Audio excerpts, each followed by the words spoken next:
Our story begins with Henry Adams, a 27-year-old mining broker's clerk in San Francisco, content with his prospects and a clean reputation. One day, his leisurely sail on the bay takes an unexpected turn, carrying him out to sea. Just as hope dwindles at nightfall, he's rescued by a brig bound for London. It was a long and stormy voyage, and they made me work my passage without pay as a common sailor. When I stepped ashore in London, my clothes were ragged and shabby, and I had only €1 in my pocket. This money fed and sheltered me 24 hours. During the next 24, I went without food and shelter. About 10 o'clock on the following morning, seedy and hungry, I was dragging myself along Portland Place when a child that was passing, towed by a nursemaid, tossed a luscious big pear, minus one bite into the gutter. I stopped, of course, and fastened my desiring eye on that muddy treasure. My mouth watered for it, my stomach craved it, my whole being begged for it. But every time I made a move to get it, some passing eye detected my purpose, and of course I straightened up then and looked indifferent and pretended that I hadn't been thinking about the pear at all. This same thing kept happening, and I couldn't get the pear.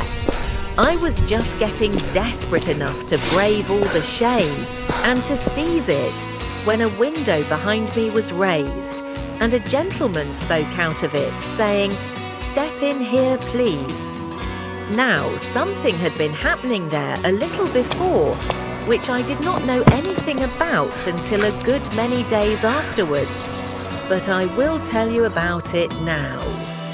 Those two old brothers had been having a pretty hot argument a couple of days before, and had ended by agreeing to decide it by a bet, which is the English way of settling everything. You will remember that the Bank of England once issued 2 notes of €1,000,000 each to be used for a special purpose connected with some public transaction with a foreign country. For some reason or other, only one of these had been used and cancelled. The other still lay in the vaults of the bank.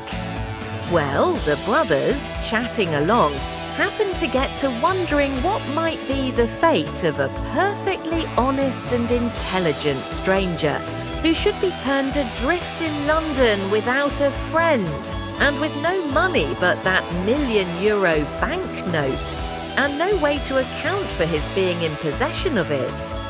Brother A said he would starve to death. Brother B said he wouldn't. Brother A said he couldn't offer it at a bank or anywhere else because he would be arrested on the spot. So they went on disputing till Brother B said he would bet €20,000 that the man would live 30 days anyway on that million and keep out of jail too. Brother A took him up. Brother B went down to the bank and bought that note. Just like an Englishman, you see, plucked to the backbone. They saw many honest faces go by that were not intelligent enough, many that were intelligent but not honest enough, many that were both, but the possessors were not poor enough, or if poor enough, were not strangers. There was always a defect until I came along, but they agreed that I filled the bill all around, so they elected me unanimously, and there I was now, waiting to know why I was called in. They began to ask me questions about myself, and pretty soon they had my story. Finally, they told me I would answer their purpose. I said I was sincerely glad and asked what it was. Then one of them handed me an envelope and said I would find the explanation inside. I was going to open it, but he said no. Take it to my lodgings and look it over carefully and not be hasty or rash. I was puzzled and wanted to discuss the matter a little further, but they didn't. So I took my leave, feeling hurt and insulted to be made the butt of what was apparently some kind of a practical joke, and yet obliged to put up with it, not being in circumstances to resent affronts from rich and strong folk.